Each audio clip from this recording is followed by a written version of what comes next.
ఏపీలో జరిగిన ఎమ్మెల్సీ ఎన్నికల ఫలితాలు వైసీపీ అధినేత జగన్ కు ఊహించని షాక్ ఇచ్చాయి.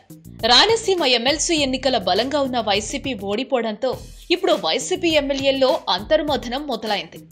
అసెంబ్లీ సమావేశాల్లో పాల్గొనేందుకు వచ్చిన వైసీపీ ఎమ్మెల్యేలు ఎమ్మెల్సీల ఎన్నికల ఫలితాలపైనే చర్చించుకుంటున్నారు. ఎమ్మెల్సీ ఎన్నికల్లో కడప, నెల్లూరు, కర్నూలు ఈ 3 చోట్ల టీడీపీ అభ్యర్థులు విజయం సొంతం చేసుకున్నారు.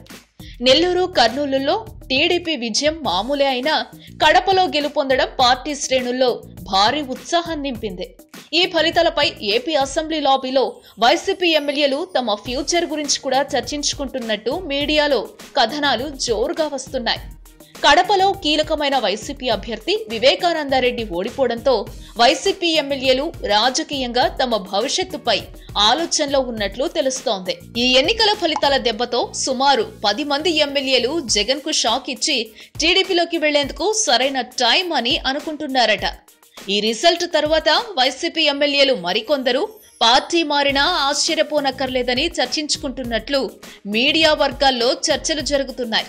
కృష్ణా జిల్లా నుంచి 2 ఎమ్మెల్యేలు, కడప జిల్లా నుంచి 3 ఎమ్మెల్యేలు, కర్నూలు నుంచి 2, చిత్తూరు నుంచి 2, నెల్లూరులో 2 టీడీపీలోకి వెళ్లే దారిలో ఉన్నారట. ఏదేమైనా ఎమ్మెల్సీ ఎన్నికలు జగన్ కు దిమ్మ తిరిగే షాక్ ఇచ్చాయి. ఈ వీడియోపై మీ విలువైన కామెంట్స్ ని మాతో షేర్ చేసుకోండి. అండ్ ఇంకో విషయం, సబ్స్క్రైబ్ చేయడం మర్చిపోకండి.